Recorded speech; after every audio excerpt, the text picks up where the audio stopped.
خوږو مینوالو امداد خلیل ستاسو په خدمت کې حاضر دی. د پیښور د خلیل نامې مشهور تاکال کلي ته راغلی یم.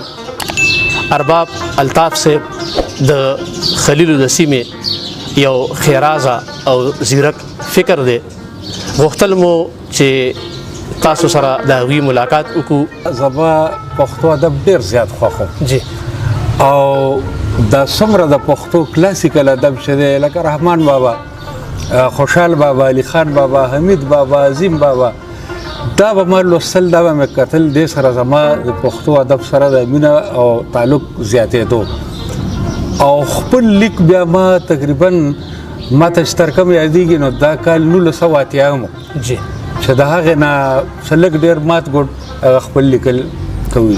ماشاءالله الله دې وبخي حمزه بابا چې هغه د دې پس ته د کلاسیکل ادب نه چې کله زه دته راغم او ما دې وکتو نو بیا د ده نه پس زما ذهن بل خوا ډېر کم تلی دی. ښه شاعران دي، ډېر اعلی شاعران دي او ډېر نامي ګرامي شعرا دي، خو حمزه بابا زما په شخصیت، زما په فکر او په ما باندې ډېر غټ اثر پاتې شوی دی.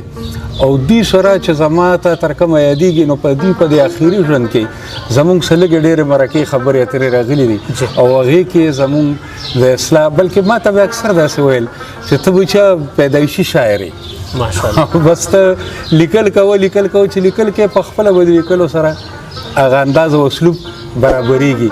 او غالبا چې دا هم د هغې دغه دی پس د هغې نه زه څوک باضابطه استاذ یا دغه نه لرم په ادب کې. صحیح ده. نو د حمزه بابا سره هغه د صحبت اثر دغه و چې تاسو په دې ادب کې قایم پاتې شوئ او د شعر هغه ذوق تر دې حده راوستی. غزل دی صاحبه ارشاد چې دلل مې ګلم نظاره مې د بهار ونه که، واه دلل مې ګل وم نظاره مې د بهار ونه که او په میخانه کې مې خبره د خمار ونه که. ډېرې کیسې د هغه کچخویه ښکلې وکړي، ډېرې کیسې د هغه کچخویه ښکلې وکړي. رباره پرېږده یو خبره دی د کار ونه که.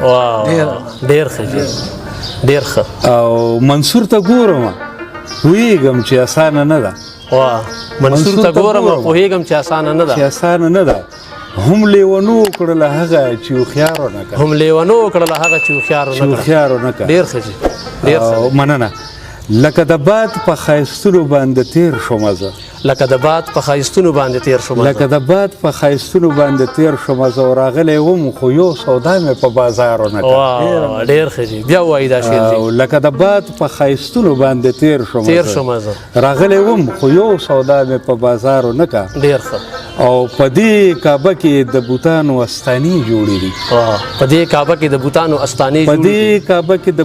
استانې جوړې. دا خو یو زوم چې د ما په زړه کې لار ونه که. ډېر ښه. په دې کعبه کې د بوتانو استانې جوړې دي. دا خو یو زوم چې د ما په زړه کې لار ونه که. او مقته ده چې زما د ستړو شوګیرو الطاف هر څه ویل، زما د ستړو شوګیرو الطاف هر څه ویل که مې ګیله ورته د سوي انتظار ونه که. ډېر ښه. زما د ستړو شوګیرو الطاف هر څه ویل که مې ګیله ورته د ستړي انتظار ونه که. ډېر ښه دی. یو غزل صاحبه بله ارشاد. مننه چې ډکه میخانه وه خو د جام نه پاتې شوي دي او هغه بدنصیبه د یو ګام نه پاتې شوي. دومره سود او زیان د دنیاګۍ په مخه کړي دي، خلک اوس د یو بل د سلام نه پاتې شوي. دا شعر خو بیا وایي. دومره سود او زیان د دنیاګۍ په مخه کړي دي، خلک اوس د یو بل د سلام نه پاتې شوي. او بیا به شوګیره کې ستا خبرو سره ژاړم، بیا به شوګیره کې ستا خبرو سره ژاړم او بیا د څو یادونه د ماښام نه پاتې شوي. ډېر ښه. ټوله زندګي د لمبو په سوکو تېره شوه. څوک چې ستا د یو نظر د پام نه پاتې شوي. ډېر ښکلی. څوک چې ستا د یو نظر د پام نه پاتې شوي. مننه. راشه په سینه کې مې لوګي خیالونه شوه راشه په سینه کې مې لوګي خیالونه شو ښکاري اسویلي مې د ناکام نه پاتې شوي ډېر ښه ډېر ښه او هغه مین زړونه په کږو بڼو کې ځوړند دي هغه مین زړونه په کږو بڼو کې ځوړند دي کم چې ستا د تورو زلفو دام نه پاتې شوي بیا جي هغه مین زړونه په کږو بڼو کې ځوړند دي کم چې ستا د تورو زلفو دام نه پاتې شوي دي ډېر ښکلی او شرنګ د زنځیرونو لیوني د خوب وویستل شرنګ د زنځیرونو لیوني د خوب وویستل هغسې ګډېږي د آرام نه پاتې شوي هغسې ګډېږي د آرام نه پاتې شوي دي مننه عشق ننګ ناموس او دغه سپینه جامه مه غواړه عشق ننګ ناموس او دغه سپینه جامه مه غواړه عشق ننګ ناموس او دغه سپینه جامه مه غواړه داسې مین کم دي چې الزام نه پاتې شوي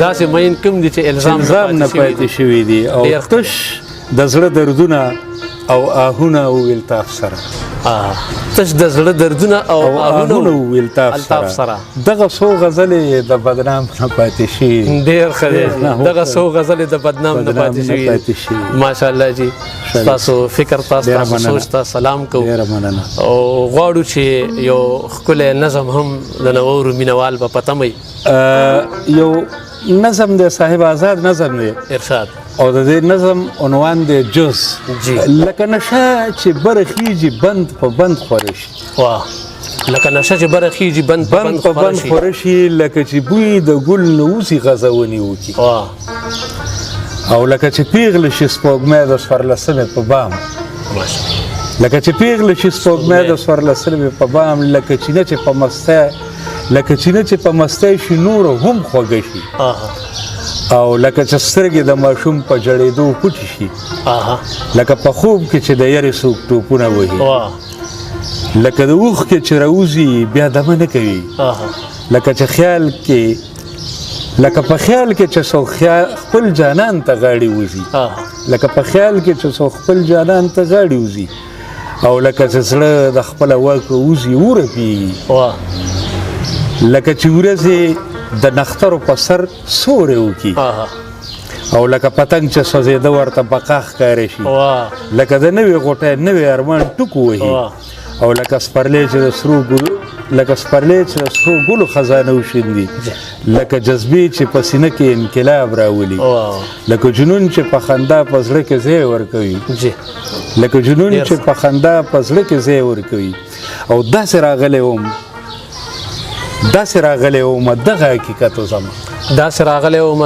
دغه حقیقت وسمه او دغه خوږوالی او دغه کیفیت وسمه دغه مې اصل و او دغه دردانه ومسم او د مستی په مو یو ډکه پیمانه ومسه خو تر هغې چې د وصال نه ناخبره ومه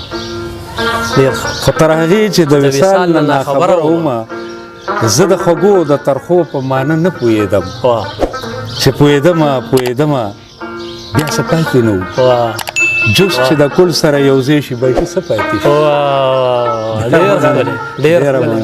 ډېر ښکلی